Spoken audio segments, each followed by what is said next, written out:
இந்தியாவ சுற்றி உள்ள எல்லா நாடுகள்லயும் ஏறக்குறைய இந்தியாவுக்கு முழு ஆதரவான நபர்கள் கையில இருக்கான்னு கேட்டா, இல்லை அப்படிங்கலாம். ஆனா, அந்த எதிரான மனநிலையில இருந்தபோது இவர்கள் எல்லாருமே ஆட்சி இழந்துட்டார்கள்.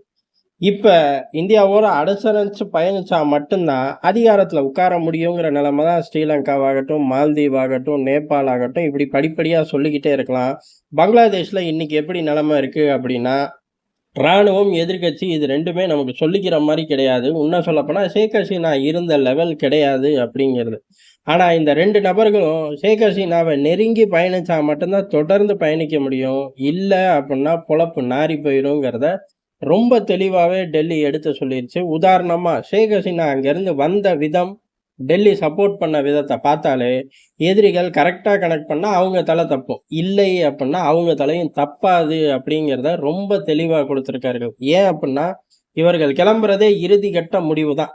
அந்த இறுதி கட்ட முடிவு தான் ரிசைன் பண்ணதும் சரி, அங்கருந்து கிளம்புனதும் சரி, அந்த இறுதி கட்ட முடிவு பதட்டமான நிலைமையில இந்தியாவ தொடர்பு கொண்டு இந்தியாவுக்கு வர விஷயத்த சொல்ட்டார்கள்.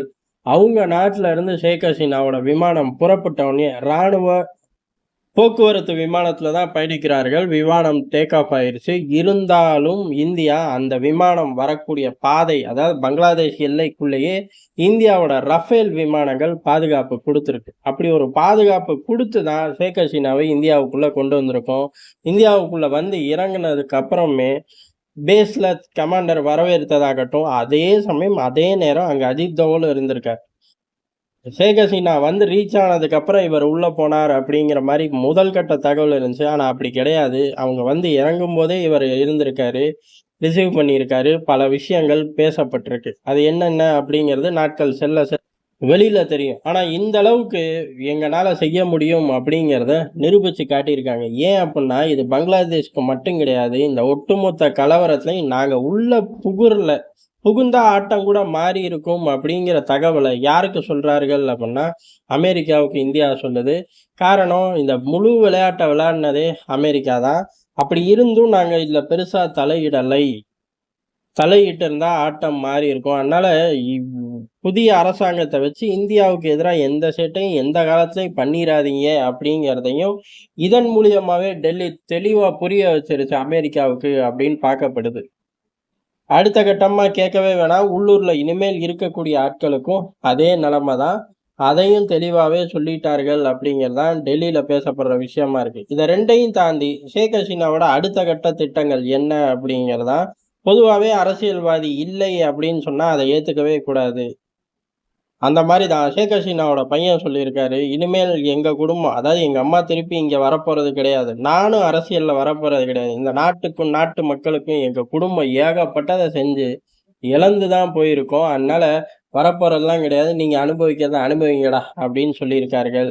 ஆனா ஷேக் ஹசீனாக்கு இப்படி வெளியேறி உள்ள வர்றது அப்படிங்கிறது புதுசு கிடையாது. இப்ப வயசாயிருச்சு அப்படின்னு சொன்னாலும், அங்க சூழ்நிலை பங்களாதேஷ் சூழ்நிலை அவ்வளவு ஒண்ணும் சிறப்பா கிடையாது. அப்படியே டேக் ஆஃப் ஆயி எடுத்துட்டு கொண்டு போற அளவுக்கு தகுதி இப்ப வரக்கூடிய நபர்களுக்கு இருக்கா? ஏன்னா தள்ளாடக்கூடிய பொருளாதாரம், பெரிய அளவு சமகால அனுபவம் இல்லாம எப்படி எடுத்துட்டு போவார்கள் அப்படிங்கிறது மிகப்பெரிய கேள்விக்குறி. அதே மாரி ஒரு ஆட்சியாளரே வெளியேத்துற அளவுக்கு ஆக்ரோஷத்த ரொம்ப குறுகிய காலகட்டத்துல உருவாக்க தெரிஞ்ச அமெரிக்கா, அதுக்கு வழிவிட்ட அந்த மக்கள்.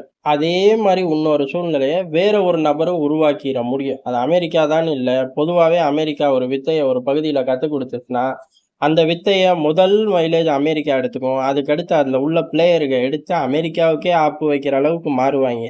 அந்த மாரி ட்விஸ்ட் அண்ட் டர்ன்ஸ் பங்களாதேஷ் அரசியல், பங்களாதேஷ் மக்களுக்குள்ள வந்துச்சு அப்டின்னா, அடுத்தடுத்து வரக்கூடிய எல்லா நபர்களுக்கும் இதே வேலையா இருக்கும். இதே பொழப்பா இருக்கும். இது எப்புட்றா உருவாச்சு? எப்புட்றா இத மாத்துறதுன்னு தெரியாம மண்டைய பிச்சுக்கிற அளவுக்கு அந்த நிலப்பரப்பு மாறுனா கூட ஆச்சரியப்படுறதுக்கு இல்ல. காரணம் இந்த விவகாரத்த பிள்ளையார் சொல்லி சமகாலத்துல போட்டது அமெரிக்கா. இவர்களோட நாட்டோட நிலப்பரப்பு இந்த ராணுவ புரட்சி இதுக்கெல்லாம் புதுசு கிடையாது. ஏற்கனவே எல்லாமே நடந்தது தான். 15 வருஷம் ஒரு நிம்மதியான வாழ்க்கையில வாழ்ந்தார்கள்.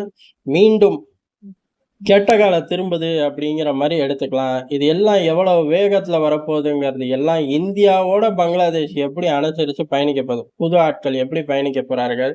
இல்ல ஷேக் ஹசீனாவையே உள்ள கொண்டு போற திட்டம். அவர்களுக்கு உள்ள போறோம். ஷேக் ஹசீனாவுக்கு உள்ள மீண்டும் வரதுக்கு ஒரு மனம் இருந்துச்சு அப்படின்னா, கட்டாயம் இந்தியா உதவி செய்யும். அத பொறுத்தும் பல நிகழ்வுகள் இம்மீடியட்டாவே தெரிய ஆரம்பிக்கும். இன்னைக்கு நிலைமைக்கு அவர்கள் அமெரிக்காவால பல பகுதிகளுக்கு போறத தடை பண்ணப்படுது.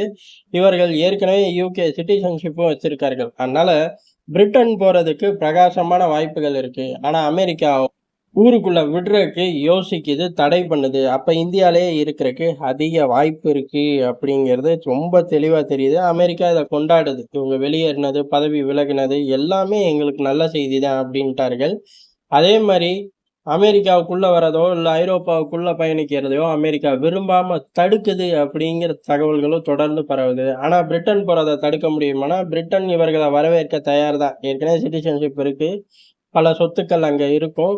இந்த மாரி ஆட்கள வச்சு தான் பிரிட்டன் இப்ப வண்டி ஓட்டிக்கிட்டு இருக்குங்கிறனால, அதுக்கு வாய்ப்புகள் அதிகமா இருக்கு.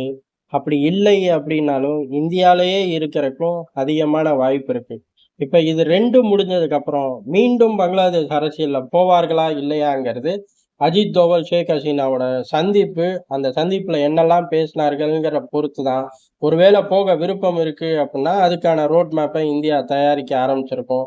போக விருப்பம் இல்லை அப்புட்ன்னா, அவர்களுக்கான பாதுகாப்ப இந்தியா உறுதி செய்யுங்கிறது டெல்லியோட ஸ்ட்ராங்கான நிலைப்பாடா இருக்கு.